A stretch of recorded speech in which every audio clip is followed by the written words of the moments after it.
Welcome to topper classes 9.0। आज हम लोग क्लास 10th बायोलॉजी चैप्टर 3 जिसका नाम है परिवहन, उसका हम लोग इस वीडियो में अति लघु उत्तरीय प्रश्न करने जा रहे हैं। तो हमारे साथ वीडियो के अंत तक बने रहें। अगर वीडियो पसंद आए तो वीडियो को लाइक करें और चैनल को ज़रूर से सब्सक्राइब कर लें ताकि हमारे आने वाले सभी वीडियो का नोटिफिकेशन आपको समय समय पर मिलता रहे। तो चलिए क्लास को शुरू करते हैं समय जाया ना करते हुए। तो आज हम लोग जो अति लघु उत्तरीय प्रश्न हैं वो करने जा रहे हैं। तो सबसे पहला अति लघु उत्तरीय प्रश्न देखते हैं।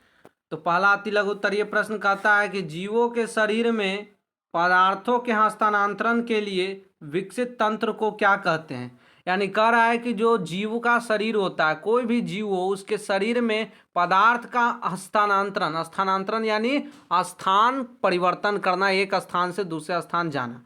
तो वही कह रहा है कि जीव के शरीर में पदार्थ को एक स्थान से दूसरे स्थान तक ले जाने के लिए जो तंत्र होता है, जो सिस्टम होता है, उसको क्या कहते हैं। तो उसको हम लोग क्या कहते हैं, परिवहन तंत्र कहते हैं। यानी चीज़ों का एक स्थान से दूसरे स्थान तक जाना ही क्या है, परिवहन कहलाता है। तो परिवहन तंत्र कहलाता है। अब जो दूसरा प्रश्न है, दूसरा प्रश्न देखते हैं। कहता है कि संवहन उत्तक किसे कहते हैं। अब संवहन उत्तक किसे कहते हैं उसका परिभाषा लिखना है। तो देखिए इसका आंसर किस प्रकार लिखेंगे। इसका आंसर लिखेंगे कि जटिल बहुकोशिकीय पौधों में। जटिल मतलब समझ रहे हैं, जो एक कोशिकीय जीव नहीं हो, यानी बहुकोशिकीय जीव। ठीक है, क्या हो, बहुकोशिकीय जीव। मतलब जिसका शरीर एक से अधिक कोशिका से बना होता है वो जटिल बहुकोशिकीय जीव होता है। तो जटिल बहुकोशिकीय पौधों में जल एवं खाद्य पदार्थों के परिवहन हेतु विशिष्ट यानी खास उत्तक पाए जाते हैं, जिसे संवहन उत्तक कहा जाता है। यानी कह रहा है कि जो बहुकोशिकीय जीव हैं, जैसे पौधे, तो जो बहुकोशिकीय पौधे हैं उसमें जल हो गया और खाद्य पदार्थ हो गया, तो उसके परिवहन के लिए एक विशेष उत्तक पाए जाते हैं। यानी जो जल हो गया और खाद्य पदार्थ हो गया, तो उसी के परिवहन के लिए विशेष उत्तक पाए जाते हैं। उसी उत्तक को संवहन उत्तक कहा जाता है। ठीक है, अगले प्रश्न की ओर बढ़ते हैं। अगला प्रश्न देखिए 3 नंबर हमारा कहता है चालनी नलिकाएं कहाँ पाई जाती हैं। तो चालनी नलिकाएं फ्लोएम उत्तक में पाई जाती है। यह जो चालनी नलिकाएं जो है यह कहाँ पाई जाती है, फ्लोएम उत्तक में पाई जाती है। अगला देखते हैं कि वाष्पोत्सर्जन, वाष्पोत्सर्जन किसे कहते हैं। यानी वाष्पोत्सर्जन जो इवेपोरेशन होता है उसका डेफिनेशन हमको लिखना है। तो इसका देखिए डेफिनेशन किस प्रकार लिखेंगे। इसका लिखेंगे कि पौधे के वायवीय भागों से जल का, ठीक है, कह रहा है कि जो पौधा का वायवीय भाग है, ठीक है, उससे जल का रंध्रों द्वारा, रंध्र यानी छिद्र, रंध्र का मतलब छिद्र, तो छिद्रों द्वारा वाष्प के रूप में निष्कासन यानी निकलना की क्रिया वाष्पोत्सर्जन कहलाती है। यानी कह रहा है कि जो पौधा का वायवीय भाग है उससे जल का रंध्र के द्वारा यानी छिद्र के द्वारा किस रूप में जल निकलेगा, तो वाष्प के रूप में निकलेगा। उसी क्रिया को ही वाष्पोत्सर्जन कहते हैं। ठीक है, अगला प्रश्न देखते हैं। 5 नंबर प्रश्न कहता है कि स्थानांतरण क्या है, स्थानांतरण किसे कहते हैं। तो इसका आंसर लिखेंगे कि पौधे के एक भाग से दूसरा भाग में खाद्य पदार्थों के जलीय घोल के आने और जाने को खाद्य पदार्थों का स्थानांतरण कहा जाता है।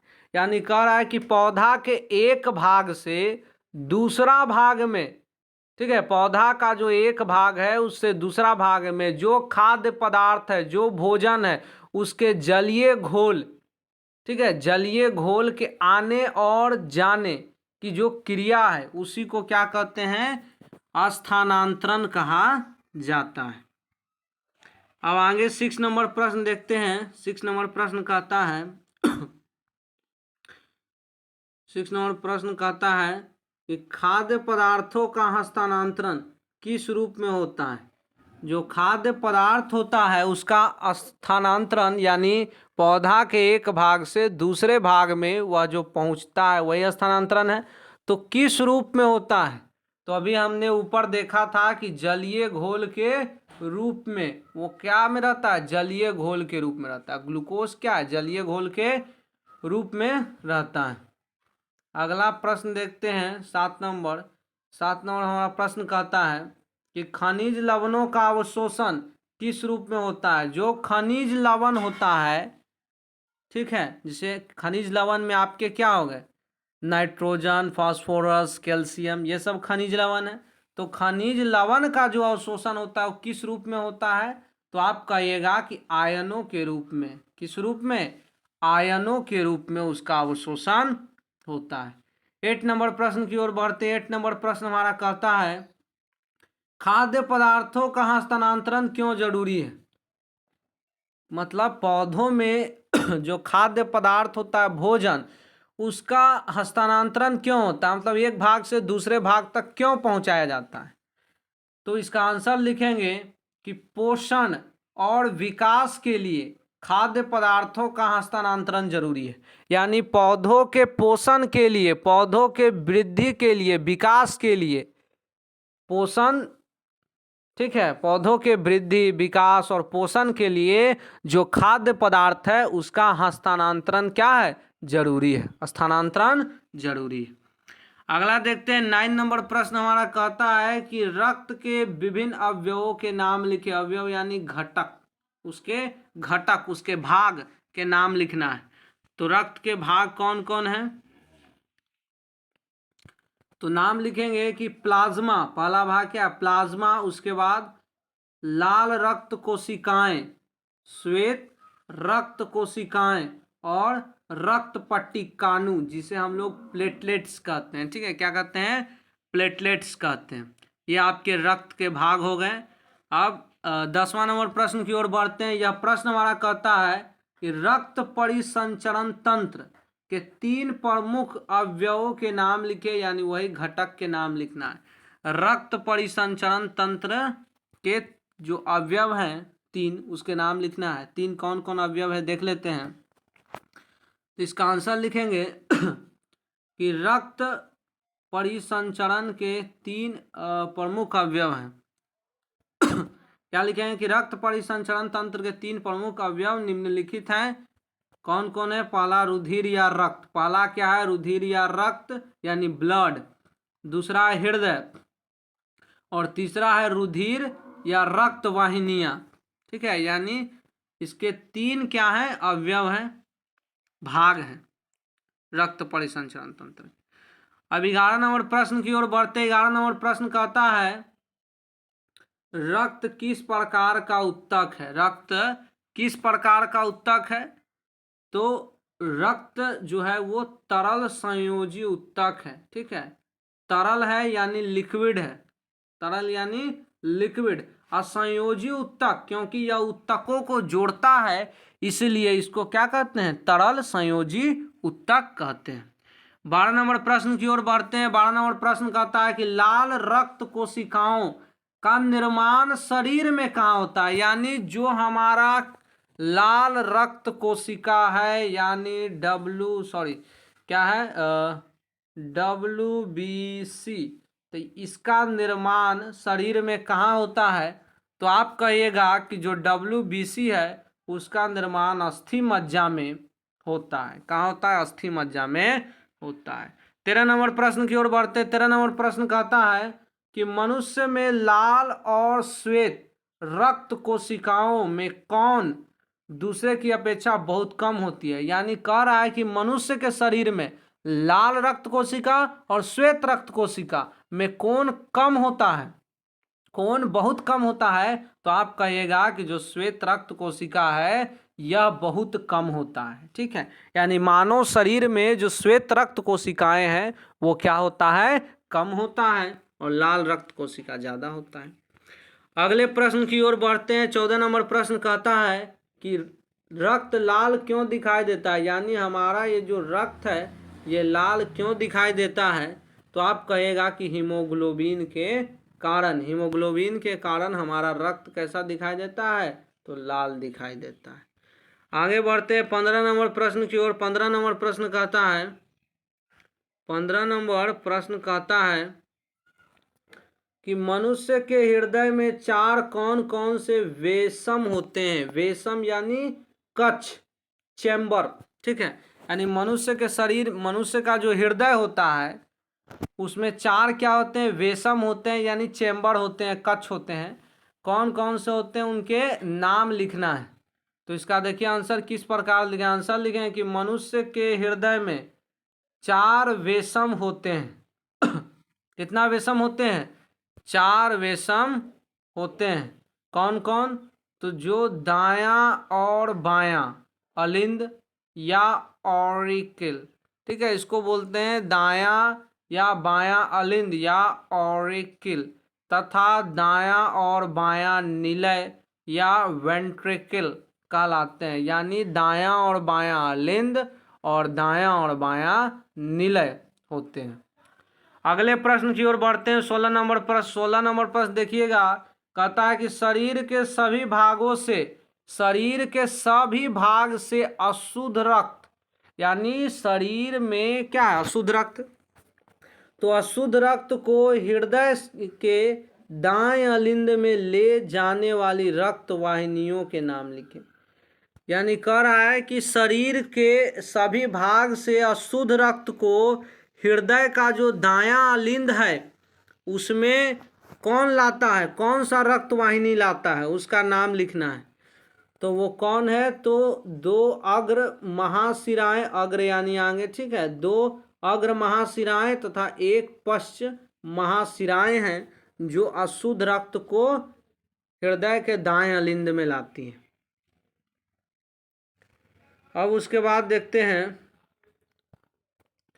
हृदय के बाएं अलिंद निलय छिद्र पर स्थित कपाट का नाम लिखें।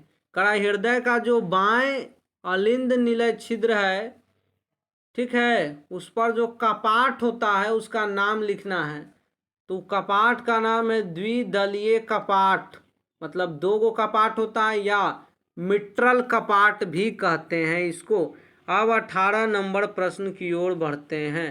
तो हमारा जो 18 नंबर प्रश्न है वो प्रश्न कहता है कि फेफड़े से शुद्ध रक्त को बाएं अलिंद में ले जाने वाली रक्त वाहिनी का नाम लिखें। यानी फेफड़ा में जो रक्त शुद्ध हो गया उसको बाएं अलिंद में कौन सा रक्त वाहिनी लाया, उसका नाम क्या है, तो उसका नाम है फुफ्फुस शिराएं। कौन है, फुफ्फुस शिराएं जो है ये क्या किया कि फेफड़ा से शुद्ध रक्त को बाएं अलिंद में लाता है। अब उसके बाद कहता है कि हृदय के वेसमों का संकुचन क्या कहलाता है। जो हृदय का जो वेसम है उसका संकुचन क्या कहलाता है, तो उसका संकुचन जो है सिस्टोल कहलाता है। क्या कहलाता है, सिस्टोल कहलाता है। अब 20 नंबर प्रश्न देखते हैं। 20 नंबर प्रश्न कहता है कि शरीर की ऐसी धमनी का नाम लिखें जिसमें विऑक्सीजनित रक्त प्रवाहित होता है। धमनी का नाम लिखना है जिसमें विऑक्सीजनित, विऑक्सीजनित यानी ऑक्सीजन रहित, यानी अशुद्ध, कैसा, अशुद्ध रक्त प्रवाहित होता है। तो कौन सा धमनी है, तो आप कहिएगा कि फुफ्फुस धमनी। कौन सा धमनी, फुफ्फुस धमनी, जिसमें विऑक्सीजनित रक्त यानी अशुद्ध रक्त क्या होता है, प्रवाहित होता है। अब 21 नंबर प्रश्न की ओर बढ़ते हैं। कहता है कि शरीर की ऐसी शिरा का नाम लिखें जिसमें ऑक्सीजनित रक्त प्रवाहित होता है। ऑक्सीजनित यानी शुद्ध रक्त। कौन सा रक्त, शुद्ध रक्त, ठीक है, शुद्ध रक्त। तो कौन सा शिरा है, तो वो है फुफ्फुस शिरा जिसमें शुद्ध रक्त क्या होता है, प्रवाहित होता है। 22 नंबर प्रश्न की ओर बढ़ते हैं। 22 नंबर प्रश्न कहता है कि विभिन्न शिराएं, विभिन्न सीरिकाएं, क्या है, सीरिकाएं आपस में जुड़कर किस रक्त वाहिनी का निर्माण करती है। यानी जो सीरिकाएं हैं वो जुड़कर किसका निर्माण करती है, तो सीरिकाएं जुड़कर शिरा, सीरिकाएं जुड़कर शिरा का निर्माण करती है। अब 23 नंबर प्रश्न की ओर बढ़ते हैं। एक ऐसे एक कोशिकीय पौधे का नाम बताएं, यानी हमको एक कोशिकीय पौधा का नाम बताना है जिसमें परिवहन कैसे होता है, विसरण के द्वारा होता है। परिवहन विसरण के द्वारा होता है। तो कौन सा पौधा है, तो वो पौधा है युगलीना। कौन है, युगलीना। या शैवाल भी आप लिख सकते हैं, क्लेमाइडोमोनस भी लिख सकते हैं, कोई भी एक लिखना है। तो हमने युगलीना लिखा।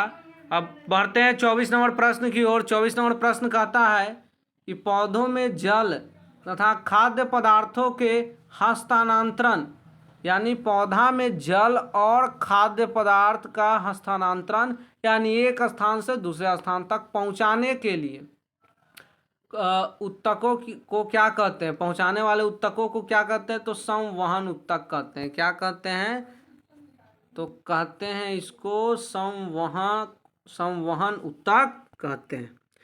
अब बढ़ते हैं 25 नंबर प्रश्न की ओर।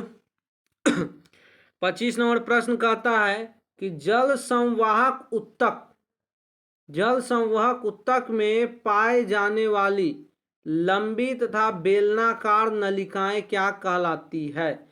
जो जल संवाहक उत्तक होता है उसमें जो लंबी और बेलनाकार यानी बेलन के आकार की जो नलिकाएं पाई जाती है उस नलिका को क्या कहते हैं, तो वाहिकाएं या वाहिनिकाएं कहते हैं। क्या कहते हैं, वाहिकाएं या वाहिनिकाएं कहते हैं। अब बढ़ते हैं 26 नंबर प्रश्न की ओर। कहता है कि जाइलम तथा फ्लोएम में किसकी कोशिका मृत होती है। तो किसकी कोशिका मृत होती है, तो आंसर लिखेंगे कि जाइलम की कोशिकाएं मृत होती है। जो जाइलम होता है उसकी कोशिकाएं मृत होती है। अब 27 नंबर प्रश्न की ओर बढ़ते हैं। कह रहा है जाइलम तथा फ्लोएम में कौन सा संवहन उत्तक खाद्य पदार्थों का हस्तांतरण करता है। तो खाद्य पदार्थ का हस्तांतरण कौन करता है, तो फ्लोएम करता है। कौन करता है, फ्लोएम। देखिए इसका एक ट्रिक हम आप लोग को बता दें। जैसे कह रहा है जाइलम, जैसे पूछ दिया जाइलम किसका संवहन करता है, तो ज फॉर जाइलम और ज फॉर जल, ज फॉर जाइलम और ज फॉर जल। तो पूछ देगा कि जाइलम किसका संवहन करता है, तो जल का संवहन करता है। या ऐसे पूछ दे जल का संवहन कौन करता है, तो जाइलम, ज फॉर जल और जल ज फॉर जाइलम। आप फ्लोएम समझ लेते हैं। तो देखिए ये जो फ्लोएम है, एफ फॉर फ्लोएम और F for food, F for phloem और एफ फॉर फूड। तो बोल देगा फूड यानी भोजन, यानी खाद्य पदार्थ का परिवहन कौन करता है, तो फ्लोएम करता है। ठीक है, ऐसे इसको समझना है। अब 28 नंबर प्रश्न की ओर बढ़ते हैं। बोल रहा है पौधों में जल, खनिज लवण और खाद्य पदार्थों को पौधों के शीर्ष भागों तक पहुंचाने वाली क्रिया क्या कहलाती है। अब देखिए कह रहा है कि जो जल हो गया, खनिज लवण हो गया, खाद्य पदार्थ हो गया, उसको पौधा के शीर्ष भाग तक पहुंचाने का जो क्रिया क्या कहलाता है, तो वही क्रिया न स्थानांतरण कहलाता है। क्या कहलाता है, स्थानांतरण कहलाता है। अब 29 नंबर प्रश्न की ओर बढ़ते हैं। 29 नंबर प्रश्न कहता है रक्त या रुधिर किस प्रकार का उत्तक है। तो देखिए रक्त क्या होता है, लिक्विड होता है यानी तरल होता है, और यह जो उत्तकों को जोड़ता है इसलिए इसको संयोजी उत्तक भी कहते हैं। तो यह किस प्रकार का उत्तक है, तो आप कहिएगा कि हमारा जो रक्त है वो तरल संयोजी उत्तक है। किस प्रकार का उत्तक है, तो तरल संयोजी उत्तक है। अब 30 नंबर प्रश्न की ओर बढ़ते हैं। 30 नंबर प्रश्न हमारा कहता है, 30 नंबर प्रश्न कहता है कि दायां और बायां अलिंद, जो दायां और बायां अलिंद है एक दूसरे से किस रचना के द्वारा अलग होते हैं। तो वो रचना कहलाता है विभाजिका या सेप्टम। विभाजिका या सेप्टम। विभाजिका का अर्थ ही होता है बांटने वाला। विभाजिका का अर्थ क्या होता है, बांटने वाला। ठीक है, 31 नंबर प्रश्न की ओर बढ़ते। 31 नंबर प्रश्न कहता है कि उस शिरा का नाम बताएं जिसमें शुद्ध या ऑक्सीजनित रक्त का प्रवाह होता है। उस शिरा का नाम क्या है जिसमें शुद्ध रक्त का प्रवाह होता है, तो आप कहिएगा कि फुफ्फुस शिरा में शुद्ध रक्त प्रवाहित होता है। अब बढ़ते हैं 32 नंबर प्रश्न की ओर। 32 नंबर प्रश्न कहता है कि वैसा रक्त ठीक है, वैसा रक्त प्लाज्मा जिसमें लाल रक्त कोशिकाएं नहीं पाई जाती है क्या कहलाता है? यानी कह रहा है कि वैसा रक्त प्लाज्मा जिसमें आपका लाल रक्त कोशिका यानी जो आरबीसी है, आरबीसी नहीं पाया जाता है, उसको क्या कहते हैं? तो उसको हम लोग कहते हैं लसिका या लिम्फ कहते हैं। इसी को उत्तक द्रव भी कहते हैं। आगे बढ़ते हैं 33 नंबर प्रश्न की ओर। कहता है कि रक्त का संचार, क्या कहता है कि रक्त का संचार ज्यादा दबाव से किसमें होता है? धमनी में होता है या शिरा में? यानी रक्त का दबाव सबसे ज्यादा किसमें होता है? धमनी में कि शिरा में होता है? आप कहिएगा धमनी में। क्यों? क्योंकि धमनी जो है शुद्ध रक्त को लेकर जाता है और शुद्ध रक्त को पूरे शरीर में पहुंचाना होता है, इसलिए इसमें दबाव क्या होता है? अधिक होता है।